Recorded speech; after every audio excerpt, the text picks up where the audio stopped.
Welcome to today's lecture. We'll continue doing some numericals based on conservation of energy, kinetic energy, potential energy and power. We solved up to question number 16. Now let us today solve question number 17.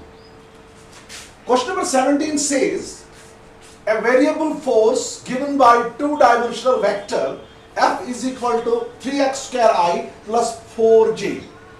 हमारे पास force दिया गया है, variable force दिया गया है 3x square I plus 4j. ये two dimensional force vector है. Acts on a particle. ये फोर्स जो है it has acted upon a particle. The force is in newton and distance x is in metres. What is the change in kinetic energy of the particle as it moves from point with coordinates 2, 3 to 3, 0. हमें पता है जो change in kinetic energy होता है that is equal to work done. तो हम इस question में क्या निकालेंगे? हम इस क्वेश्चन में वर्क डन निकालेंगे. जब हमने वर्क डन निकाला तो वर्क डन जब हम निकालेंगे that will be automatically equal to the change in kinetic energy. पहले हम फोर्स लिखेंगे. हमारे पास फोर्स कितना है? This is 3x square I plus 4j. Points क्या है? 2, 3 and 3, 0. Let us now solve this numerical. देखो जी, हमारे पास यहां पर एक पार्टिकल है. से this is the space here. यहां पर हमारे पास एक पार्टिकल है. इस पार्टिकल जो है suppose it is at point A और इस पॉइंट A के जो कोऑर्डिनेट्स है वो है 2, 3. इट मींस जो x1 हमारा होगा यहां पर x1 जो हमारा होगा इधर that x1 will be equal to 2. जो हमारा y1 होगा that will be equal to 3. इस पार्टिकल पे हमने क्या किया? इस पार्टिकल पे हमने फोर्स लगाया and that force F is equal to 3x square I plus 4j. 3x square I plus 4j. जो फोर्स हमारा है that is 3x square I plus 4j. इसकी वजह से जो ये पार्टिकल है दिस पार्टिकल, इस पार्टिकल को हमने कहां से कहां लिया? इस पार्टिकल को हमने यहां लिया से ये मेरा पॉइंट B है. इस पॉइंट B पे जो कोऑर्डिनेट्स है वो है 3, 0. यानी हमारा जो x2 है, x2 हमारा 3 है और हमारा y2 जो है वो है 0. अब हमने करना क्या है? We have to calculate the change in kinetic energy in moving this particle from point 2, 3 to point 3, 0. वो kinetic and change in kinetic energy कैसे निकालेंगे हम? वो हम निकालेंगे what will be the work done by this variable force in displacing the particle from point A to B. हमें जो है, हमें फार्मूला पता है work done by variable force W is equal to F dot dr. W is equal to F dot dr. Now F जो है in component form we write F is equal to Fxi plus Fyj in case of two dimensional case. We write F is equal to Fxi plus Fyj. Fx is the x component, Fy is the y component of force. Similarly हमारा जो R होता है position vector वो होता है xi plus yj. अगर हम इसका dr निकालेंगे this is dr is equal to dxi plus dyj. तो इस इक्वेशन में सब्स्टिट्यूट करेंगे हमें w निकलेगा बराबर f का वैल्यू देंगे this is fxi plus fyj dot dxi plus dyj. अब हम डॉट प्रोडक्ट जब निकालेंगे ये बनेगा fx dx I dot I 1 है, fx dy I dot j 0 है. इसका मतलब है हमें खाली दो टर्म में रहेंगे. हमें ऐसे रहेगा, ये है ऐसे fx dx plus fy dy, fx dx plus fy dy, integration of fx dx plus fy dy. अलग अलग इंटीग्रल्स करेंगे. ये बनेगा w is equal to integration of fx dx plus integration between limits integration of fy dy. तो इसका मतलब है W जो है this is F dot D R, जब हमने इसका डॉट प्रोडक्ट निकाला हमें निकला W is equal to integration of F X D X plus integration of F Y D Y. Sometimes इस इक्वेशन, ये जो फार्मूला है, इस फार्मूला को हम यूज करेंगे in solving this question. We will use this formula W is equal to integration of F X D X plus F Y D Y, integration of fx dx plus integration of fy dy. We will use this formula in solving this numerical. See how we will solve it. हमारे पास जो formula है वो निकली हमें ऐसे, w is equal to integration of fx dx। यहां पर हम लिमिट भी दे सकते हैं, हम ऐसे लिखेंगे between limits x1 to x2 plus integration of fy dy between limits y1 to y2. We will use this formula for solving this numerical. Now see, हमारे पास f दिया गया है, f है हमारे पास 3x square i plus 4j। इसका मतलब है अगर हम यहां पर x कंपोनेंट निकालेंगे वो होगा 3x स्क्वायर, अगर हम y कंपोनेंट निकालेंगे वो होगा 4। तो यहां पर हमारे पास fx जो है that is equal to 3x square और fy जो है that is equal to 4। fx जो है that is 3x square, fy जो है दैट इज 4। सिमिलरली जो x1 आपका है वो है 2, जो x2 आपका है वो है 3, y1 जो है वो है 3, चूंकि जो पॉइंट A है इसका y कोऑर्डिनेट जो है वो है 3 और y2 जो है वो पॉइंट B का कोऑर्डिनेट है वो है 0। Let us substitute these values in this equation. तो हमें क्या निकलेगा, W is equal to integration between limits 2 to 3 fx का value this is 3x square dx plus integration between limits y1 क्या है 3, y2 क्या है 0, 3 to 0, fy का value this is 4 times dy। अब 3 जो है this will come out of the integral, this is W is equal to 3 integration between limits 2 to 3 x square dx plus 4 को जो हम बाहर निकालें इंटीग्रल से this is integration of dy between limits 3 to 0। अब हम W का value W निकालेंगे, W will be equal to 3 integration of x square जो है that is x raised to power 2 plus 1, 2 plus 1 is 3 divided by 3 between limits 2 to 3। क्योंकि integration में power increase होता है 1 से, डिवाइड होता है new power, plus 4 integration of dy जो है वो है y, लिमिट दिए गए हैं, लिमिट है 3 to 0। Now let us put the limits here. ये बनेगा w इज इक्वल टू, पहले ये 3 जो ये बाहर आएगा दिस इज 3/3। अब हम x का लिमिट देंगे, x के बदले हम लिखेंगे 3 क्यूब माइनस उसके बाद x के बदले 2 लिखेंगे दिस इज 2 क्यूब प्लस 4, उसके बाद हम पहले y का अपर लिमिट देंगे that is 0 minus lower limit देंगे दैट इज 3। तो यहां पर जो आपका आंसर आएगा this is W is equal to 3 3s are 9 3s are 27 minus 2 2s are 4 2s are 8 plus minus minus 4 3s are 12। ये बनेगा W is equal to 19 minus 12, ये बनेगा W is equal to 7 joules. तो work done मैंने निकाला in moving the particle from point A to point B। Now this work done this is equal to change in kinetic energy as per work energy principle. This work done is equal to change in kinetic energy as per work energy principle. तो इसका मतलब है change in kinetic energy delta E जो होगा that will be equal to 7 joules, that will be equal to work done 7 joules. This completes this numerical.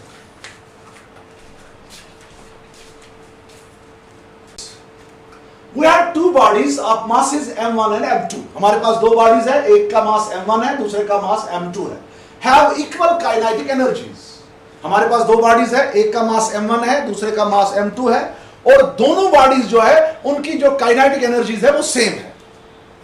If P1 and P2 are their respective momentum, then the ratio P1 is to P2 is equal to M1 is to M2, M2 is to M1, and under root of M1 is to under root of M2. M1 square is to M2 square. Let us do this question. Let's solve this numerical. हमारे पास दो bodies है, this is body number 1, it has mass m1 and its linear momentum is p1. Suppose its kinetic energy is k1. यहां पर हमारे पास दूसरी body है, इस दूसरी बॉडी की जो मास है दैट इज m2 और इसकी जो काइनेटिक एनर्जी है वो है k2 और इसका जो लीनियर मोमेंटम है वो है p2. दो बॉडीज दिए गए हैं, एक का मास है m1, मोमेंटम है p1, काइनेटिक एनर्जी है k1. दूसरी बॉडी जो है इसका मास है m2, मोमेंटम है p2 और काइनेटिक एनर्जी है k2. अब हमने क्या करना है, क्वेश्चन में बोला गया है कि जो k1 है वो है बराबर k2. एक बॉडी की काइनेटिक एनर्जी है जो है that is equal to the kinetic energy of the other body. हमें क्या बताना है, हमें बताना है इन दो बॉडीज का जो लीनियर मोमेंट, इन दो बॉडीज के जो लीनियर मोमेंटम है उनका रेशियो क्या है. सी एज पर क्वेश्चन हमें दिया गया है k1 is equal to k2, यानी kinetic energy of body 1 is equal to kinetic energy of body 2. चूंकि हमें पता है काइनेटिक एनर्जी ऑफ बॉडी होती है बराबर p स्क्वायर बाय 2m. ये जो है this is the relation between kinetic energy and linear momentum. तो बॉडी A जो है इसका लीनियर मोमेंटम जो है वो है p1. तो हम ऐसे लिखेंगे p1 डिवाइडेड बाय ट्वाइस उस बॉडी का जो मास है दैट इज m1. हम ऐसे लिखेंगे p1 divided by twice m1, this is equal to p2 divided by twice m2. क्योंकि काइनेटिक एनर्जी जो है वो होती है बराबर p square divided bye 2m. तो k1 होगा बराबर p1 divided by twice m1, k2 होगा बराबर p2 divided by twice m2. और जो k1 है ये किसके बराबर है, k2 के बराबर है, इसीलिए मैंने इन दो को इक्वल लिखा.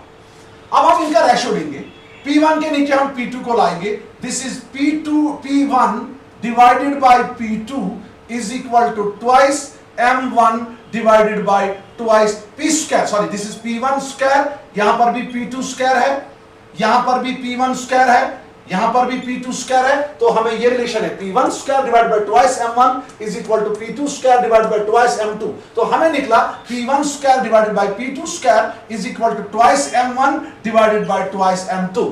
ये जो 2 है ये कैंसिल हो जाएगा, हमें निकलेगा p1 बाय p2 का whole square is equal to m1 by m2. अगर हम स्क्वायर को यहां देंगे ये बनेगा p1 by p2 is equal to under root of m1 by m2.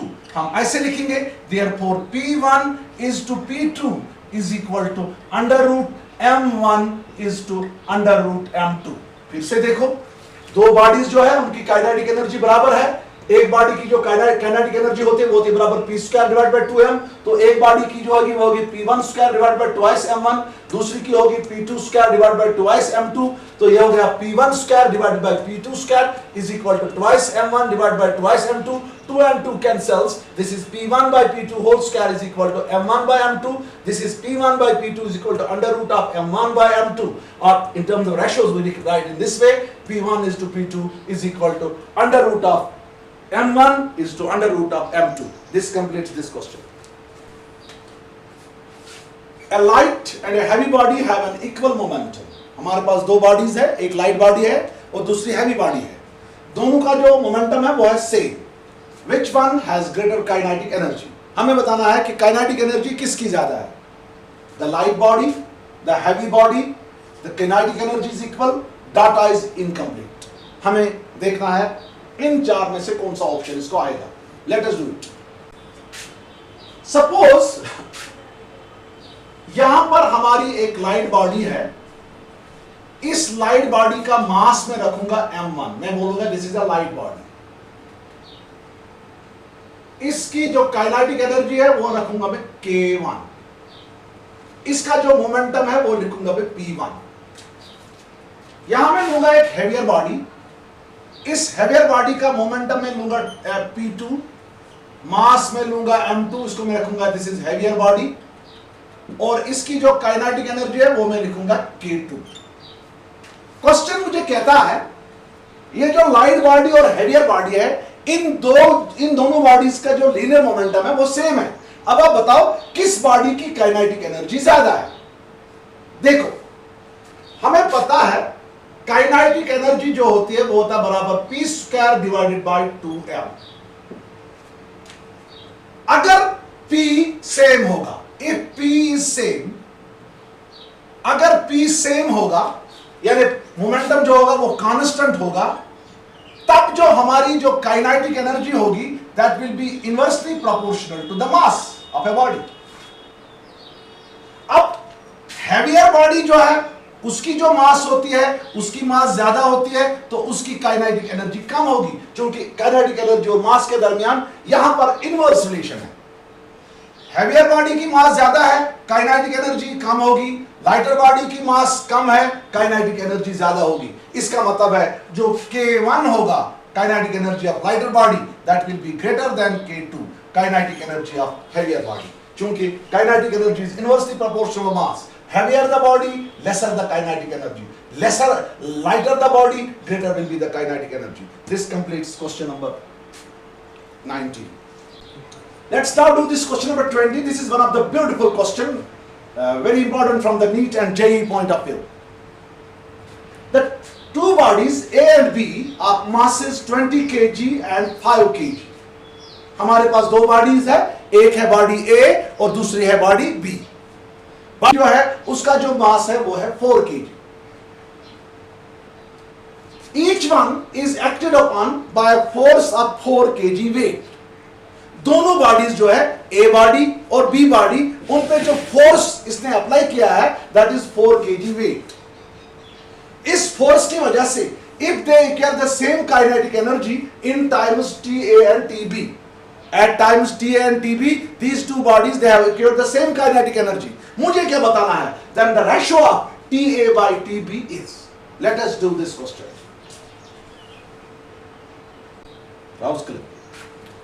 हमारे पास दो बॉडीज है, एक बॉडी है बॉडी A, इसका जो मास है mass Ma that is equal to कितना है 20 kg।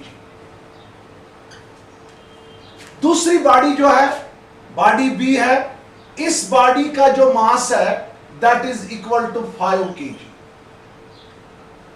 अब दोनों बॉडीज जो है बॉडी A और बॉडी B जो है, इन दोनों बॉडीज पे मैंने एक फोर्स अप्लाई किया and that force is equal to 4 kg weight. इस पे भी फोर्स इतना ही अप्लाई किया 4 kg weight. After times TA and TB, after times TA and TB, ये दोनों बॉडीज जो है they acquire the same kinetic energy. मुझे क्या निकालना है? मुझे निकालना है TA डिवाइडेड बाय TB, यानी TA और TB का मुझे रेशो निकालना है। ऐसे लिखूंगा मैं, mass of body A that is Ma that is 20 kg, mass of body B that is 5 kg। दोनों बॉडीज पे जो मैंने फोर्स लगाया है वो है 4 kg वेट। मुझे क्या निकालना है? मुझे निकालना है TA डिवाइडेड बाय TB, ये निकालना है मुझे, TA divided bye TE। Now at times TA and TB, इन दोनों बॉडीज की जो काइनेटिक एनर्जी है वो सेम बनती है। Now kinetic energy of body A दिया गया है किसके बराबर? Kinetic energy of body B। Kinetic energy of body A this is given to be equal to kinetic energy of body B। तो kinetic energy of body A होगी 1/2 Ma square, kinetic energy of body होगी 1/2 MbVb square. अब 1/2 cancel हो गया, ये बनेगा Va square, यहां से Vb लाएंगे, divided by Vb square is equal to Mb divided by Ma। Ma और Mb दिया गया है, this will become Va divided by Vb whole square, क्योंकि नीचे भी स्क्वायर है ऊपर भी स्क्वायर है, this is equal to Ma किसके बराबर है बेटा? Mb किसके बराबर है? This is 5 divided by 20। तो आपका Va डिवाइडेड बाय Vb जो होगा वो निकला अंडर रूट ऑफ 5/20, वो होगा अंडर रूट ऑफ 1/4। इसका मतलब है Va बाय Vb जो है वो हमारा निकलेगा 1/2। Let us keep it here, Va divided by Vb is equal to 1/2। आगे कैसे जाएंगे हम? क्योंकि हमें TA बाय TB निकालना है। सी, दोनों बॉडीज पे जो फोर्स है वो सेम है, now as per impulse momentum theorem, force into time जो होगा that will be equal to change in momentum. Force into time जो होगा that will be equal to change in momentum. इसका मतलब है फोर्स इनटू टाइम, इसका मतलब है बॉडी ए पे हम करेंगे तो यह होगा F into for body A time क्या है टी ए, मोमेंटम हो गया M A into V A. Body second के लिए लिखेंगे हम इंपल्स मोमेंटम थ्योरम, उसके लिए होगा F इंटू टी बी, चूंकि फोर्स सेम है this will be equal to M B into V B. Product of force and time that's impulse is equal to momentum, change in momentum, M A V A, यहां पर लिखेंगे नीचे M B V B. Divide करेंगे, ये हो गया F T A divided by F T B is equal to M A V A divided by M B V B. F और F cancel तो हमें ऐसे निकला T A divided by T B is equal to M A divided by M B into V A divided by V B. Value लगाओ, ये बनेगा T A divided by T B is equal to M A है बेटा 20 divided by M B है 5 into V A by V B जो है वो है 1/2। ये बनेगा 5 1s are 5 4s are, ये बनेगा 2 1s are 2 2s are। तो आपको T A by T B जो है वो निकला 2/1। हम इसको ऐसे भी लिख सकते हैं T A is to T B is equal to 2:1।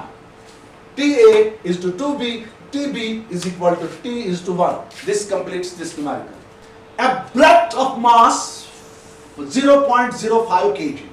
हमारे पास एक ब्लट है जिसका मास है 0.05 kg, moving with a speed of 80 meters per second. इसका जो स्पीड है वो है 80 meters per second.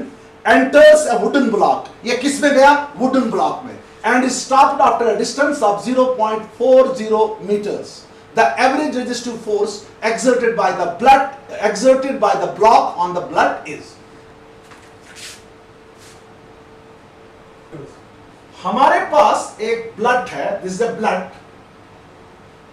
इस ब्लड का जो मास है दैट इज 0.05 kg, यानी मास ऑफ ब्लड जो है m दिया गया है 0.05 kg। ये जो ब्लड है, this blood is moving with a velocity of 80 meters per second. इस ब्लड की जो इनिशियल वेलोसिटी है u that is equal to 80 meters per second. आगे इस ब्लड को आगे एक वुडन ब्लॉक है, this is a wooden block. अब जब ये इस वुडन ब्लॉक में ब्लड जाता है आफ्टर डिस्टेंस ऑफ कितना शाबाश 0.40 मीटर्स। ये वुडन ब्लॉक में जब 0.40 मीटर्स तक जाता है, ये ब्लड जो है ये रेस्ट में आता है। इसका मतलब है जो ब्लॉक है ये रेजिस्टिव फोर्स एक्सर्ट करता है किस पे? ब्लड पे, in order to stop the bullet. हमें वही रेजिस्टिव फोर्स निकालना है।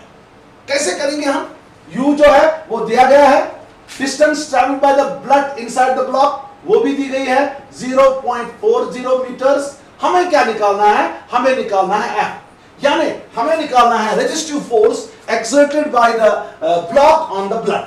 चूंकि ब्लड जो है वो अल्टीमेटली रेस्ट में आता है, जो आपका V है फाइनल वेलोसिटी वो है 0। अब कैसे निकालेंगे हम फोर्स? यहां पर हम फिर वर्क एनर्जी थ्योरम का इस्तेमाल करेंगे। हमें पता है जो वर्क डन होगा, work done by the block on the block जो होगा that will be equal to decrease in kinetic energy of block या loss of kinetic energy of block. हम ऐसे लिखेंगे as per work energy theorem, work done on the block is equal to change, या हम लिखेंगे decrease in kinetic energy. Decrease in kinetic energy किसका? Decrease in kinetic energy of blood. Work done होगा F into S, force into distance equal to यह होगा ऐसे basically, चूंकि जो रेजिस्टिव फोर्स होगा it will be opposite to the displacement. Resistive force इस side में है, डिस्प्लेसमेंट इस साइड में है, तो आपका थीटा जो होगा वो होगा 180। तो ये होगा F S cos 180 is equal to change in kinetic energy, initial kinetic energy 1 by 2 mu square, final kinetic energy 1 by 2 mv square minus 1 by 2 mu square. चूंकि cos 180 जो है that is -1, this is minus fs is equal to, यहां से minus हम common लेंगे, minus times ये बनेगा 1 by 2 mu square, ये जो है प्लस वाला है ये माइनस बनेगा minus 1 by 2 mu square. Minus और माइनस जो है वो कैंसिल हो जाएगा, this will become fs is equal to 1 by 2 common लेंगे, mb कॉमन लेंगे, ये बनेगा u square minus v square. क्योंकि यहां पर मैंने एंगल क्यों लिया 180 डिग्री, क्योंकि ब्लॉक जो है वो फोर्स ब्लड की डायरेक्शन ऑफ मोशन के अपोजिट में इस पे जो फोर्स जो है जो ब्लड की जो डायरेक्शन ऑफ मोशन है उसकी अपोजिट डायरेक्शन में एक्ट करेगा, क्योंकि this is a resistive force. So इसीलिए angle between force and displacement will be 180. तो वैल्यू देंगे हमें फोर्स निकालना है, this is F into 0.40 is equal to 1 by 2 into 0.05 into u square, this is 80 square minus 0 square. अब ये क्या बनेगा बच्चा, ये बनेगा F into 0.40 is equal to 1 by 2 into 0.05 into 80 square जो होगा 80 square 0 0 0 8 8 are 64, this is 6400. अब हम इसको लास्ट टर्म में लिखेंगे, this is 2 1s are 2 3s are 6 2 2s are 4 0 और 0 यहां आएगा. Now this is F is equal to 0.05 into 3200 divided by 0.40. यहां पर जो है ये डेसिमल जो है खत्म हो जाएगा, तो हमें ऐसे निकलेगा ये 5 into 3200 डिवाइडेड बाय 40. 0 और 0 cancel, 4 1s are 4 8s are 32, तो आपको निकलेगा F is equal to 400 metre. Question number 22 reads, a rifle bullet loses 1 by 20th of its velocity in passing through a plank. हमारे पास एक बुलेट है, suppose उसकी initial velocity जो है वो है u. जब ये एक प्लैंक के अंदर जाता है, इसकी जो वेलोसिटी है वो जो वेलोसिटी ये लूज करता है वो होती है 1 by 20th of its initial velocity. The least number of such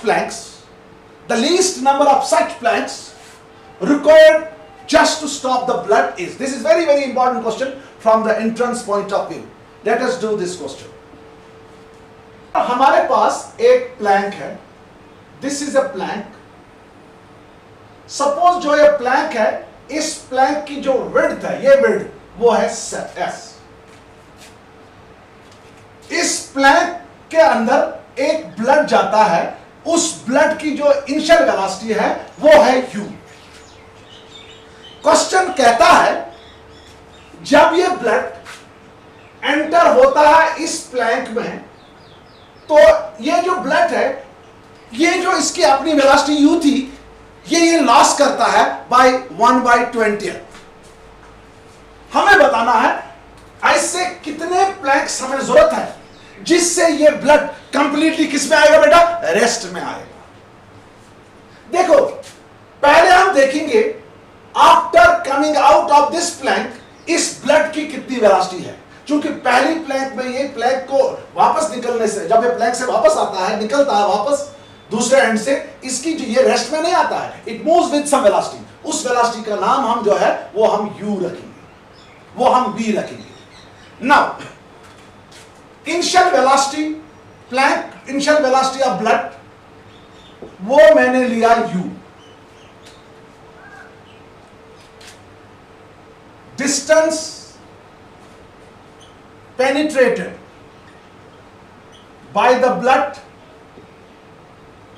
through plank, उसको मैं s दूंगा, s. Now as per question v जो है, v लूंगा मैं velocity of bullet after coming out of the plank. After coming out of the plank.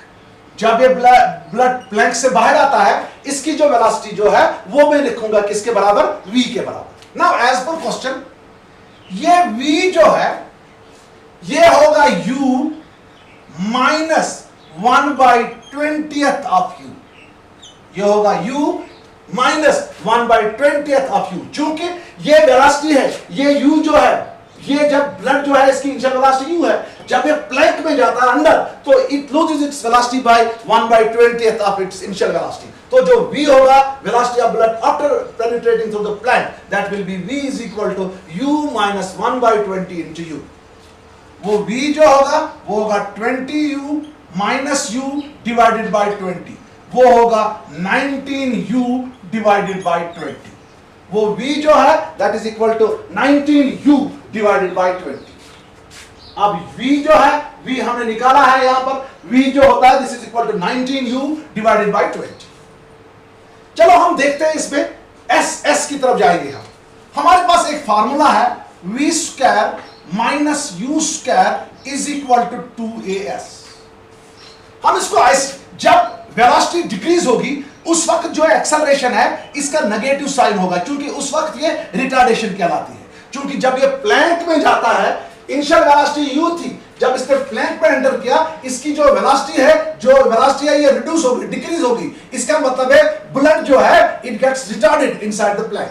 तो हम इस इक्वेशन को ऐसे लिखेंगे, this is u square minus v square minus u square is equal to minus 2as। इस u square को वहां लेंगे, this is v square is equal to u square, या यहां पर ही रखेंगे हम इसको। दिस इज v स्क्वायर का जो है वो वैल्यू देंगे हम, what is the value of v square, what is the value of v square, v का क्या वैल्यू है, this is 19u divided by 20 whole square minus u square is equal to minus 2as। अब यहां पर हम जाएंगे 19 into 19 into 19 करेंगे, 9 9 हो गया 81, 9 1 9 प्लस 8 हो गया 17 इंटू 1 9 1 1 ये हो गया 1, दिस इज 361, ये हो गया 361 u square divided by 400 minus u square is equal to minus 2as। ये हो गया 361 u square minus 400 u square divided by 400 is equal to minus 2as। ये बनेगा मेरा 39 times u square divided by 400 is equal to minus 2as। Minus और minus cancel. यहां पर हम u square divided bye 2as का वैल्यू निकालेंगे। यह है u square divided bye 2as, किसके बराबर आएगा बेटा, यह आएगा 400 डिवाइडेड बाय 39। 400 यहां जाएगा, 39 यहां जाएगा। हमने यहां क्या कैलकुलेट किया, पहले हमने कैलकुलेट किया u square divided bye 2as, ये निकला हमें किसके बराबर, 400 डिवाइडेड बाय 39। अब हमें क्वेश्चन जो है, क्वेश्चन कहता है कि हमें इतने कैसे प्लैंक्स चाहिए जिनसे ये जो ब्लड है ये कंप्लीटली किस में आएगा, रेस्ट में। Suppose n is the number of Planck's, ये यहां पर n नंबर ऑफ प्लैंक्स जो है इनको मैंने अरेंज ऐसे ही किया जैसे पहले को किया था। तो इनसे जब ब्लड आएगा वो कंप्लीटली रेस्ट में आएगा, तो आपकी जो फाइनल वेलोसिटी होगी वो होगी 0। हमें निकालना है नंबर ऑफ प्लैंक्स रिक्वायर्ड। हम ऐसे लिखेंगे, let n be the number of such planks, number of such planks, जैसे वो प्लैंक है उतनी है, number of such planks, number of such planks each of breadth s, each of breadth s required to bring the blood into rest, required to bring the blood into rest। तो blood जो है उसको हमने किस में लाया है, rest में। तो फाइनल वेलोसिटी जो होगी वो होगी 0, हमें n निकालना है। अब ब्लड को पहली प्लैंक क्रॉस करने के लिए उसने कितने डिस्टेंस कवर किया, s। n प्लैंक्स क्रॉस करने के लिए जो वो डिस्टेंस कवर करेगा that distance will be equal to ns। s जो यहां पर होगा वो होगा ns। हम फिर से लगाएंगे वही relation, v square minus u square is equal to minus times 2as। यहां पर v जो है वो है 0 square minus u square is equal to minus times a into जो s हमारा है, s यहां होगा ns, चूंकि एक प्लेट की ब्रेड्थ s है, n प्लेट्स की ब्रेड्थ होगी ns, माइनस ये बनेगा ऐसे minus u square is equal to minus 2a into ns, minus minus cancel, हमें n निकालना है, n हो गया बराबर u square divided bye 2as। अगर ऐसा क्वेश्चन आया तो आप ये रिलेशन याद रखेंगे, n is equal to u square divided by 2s. This is the expression for the number of plaques required to completely stop the blood. तो n निकालो, u square minus 2s किसके बराबर है? शाबाश, वो किसके बराबर है? 400 divided by 39। तो n हो गया बराबर 400 divided by 39। 400 को 39 से जरा करो डिवाइड, कितना आएगा बच्चों आपको? 400 divided by 39, n का वैल्यू निकालो, 400 divided by 39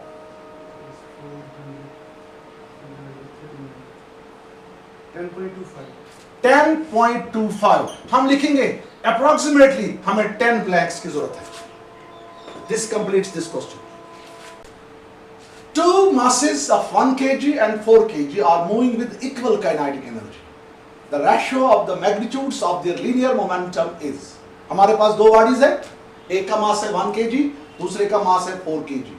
They are moving with equal kinetic energy। इनकी जो kinetic energies है वो सेम है। हमें क्या निकालना है? Ratio of magnitudes of their linear momentum is. Let us do this question. हमारे पास एक बॉडी है, इसका मास जो है मैं इसको m1 रखूंगा नाम, वो है 1 kg। 1 kg है भाई, 1 kg, ठीक है। दूसरी बॉडी जो है, इसका जो मास है मैं उसको m2 नाम रखूंगा एंड दैट इज 4 kg। एक का मास है 1 kg, दूसरे का जो मास है दैट इज 4 kg।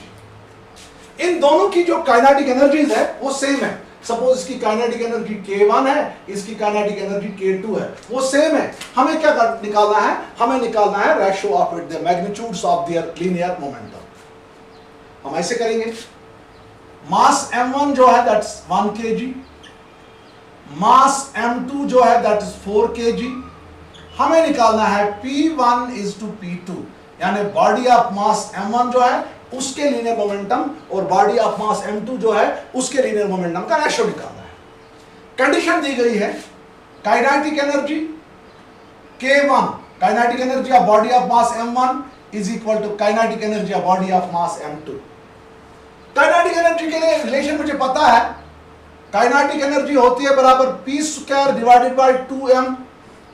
तो आपका जो बॉडी फर्स्ट है उसका लीनियर मोमेंटम P1 है, मास है m1, तो मैं ऐसे लिखूंगा P1 square divided by twice m1 is equal to body 2 के लिए है P2 square divided by twice m2। 2 और 2 कैंसल, यह ऐसे बनेगा P1 square divided by P2 square is equal to m1 divided by m2। तो ऐसे लिखेंगे हम इसको, यह है P1 divided by P2 whole square is equal to m1 divided by m2। तो हमें ऐसे आएगा, ये क्या आएगा? P1 divided by P2 is equal to under root of m1 divided by m2। Let us bring the values here. ये बनेगा P1 divided by P2 is equal to under root of 1 by 4। m1 1 है, m2 4 है। This is P1 divided by P2 is equal to 1 divided by 2। Root 1 is 1, root 4 is 2। तो ये बनेगा P1 is to P2 is equal to 1 is to 2। Simply relation लगाई, K1 is equal to K2, kinetic energy की relation लगाई, P1 by P2 निकाल, P1 is to P2 निकाल दिया। Now let us discuss this beautiful numerical। A vertical spring with force constant K is fixed on a table। हमारे पास एक spring है, vertical spring है, इसको मैंने टेबल पे फिक्स किया है और इसका जो स्प्रिंग कांस्टेंट है वो K दिया गया है। A ball of mass m, हमारे पास एक बॉल है जिसका मास m है, at a height h above the upper end of the spring falls vertically on the spring। इस स्प्रिंग से जो स्प्रिंग का जो फ्री एंड है, अपर एंड है, इसके ऊपर कितनी हाइट पे? h हाइट पे हमारे पास एक बॉल है and this ball is falling vertically downwards. Now so that जब ये बॉल इस स्प्रिंग पे पड़ेगी, this spring gets compressed through a distance d। the net work done in the process is. Let us do this question. यहां पर हमारे पास एक spring है, इस स्प्रिंग का जो लोअर एंड है दैट इज फिक्स्ड और अपर एंड जो है वो फ्री है। इस स्प्रिंग से H की हाइट पे जो इसका अपर एंड है, उस अपर एंड से H हाइट पे हमारे पास एक बाल है। नाउ ये बाल जो है इट फॉल्स फ्रीली, नीचे जाती है बाल, इस बाल की जो मास है वो m है। जब ये बाल नीचे जाती है, ये इस स्प्रिंग के इस फ्री एंड पे पड़ती है, जिससे ये स्प्रिंग जो है ये कंप्रेस होती है बाय डिस्टेंस d। अब हमने क्या निकालना है? हमें निकालना है नेट वर्क डन। देखो बेटा, जब ये बाल जो होगी, जब ये बाल नीचे आएगी, इसकी जो ग्रेविटेशनल पोटेंशियल एनर्जी है वो कन्वर्ट होगी into elastic potential energy of the spring. देखिए, पहले यहां पर इसको खाली ग्रेविटेशनल पोटेंशियल एनर्जी है, यहां पर जो इलास्टिक पोटेंशियल एनर्जी है वो जीरो है, क्योंकि यहां पर आपकी जो स्प्रिंग है ये ना कंप्रेस हुई है ना स्ट्रेच हुई है। अब जब बाल नीचे आ गई, बाल जब नीचे आ गई तो स्प्रिंग पे पड़ गई और स्प्रिंग जो है वो कंप्रेस हो गई। इसका मतलब है स्प्रिंग में इलास्टिक पोटेंशियल एनर्जी पैदा होगी और वो इलास्टिक पोटेंशियल एनर्जी जो होगी that will be equal to gravitational potential energy of the ball. हम ऐसे लिखेंगे, gravitational potential energy of ball is equal to elastic potential energy of spring. Elastic potential energy of spring. तो gravitational potential energy यहां पर जो होगी, height क्या है वो है h प्लस डी, वो होगी m g into h plus D. This will be equal to elastic potential energy कितनी होगी 1/2 kx स्क्वायर, x के बदले यहां d है, दिस इज 1/2 kd स्क्वायर।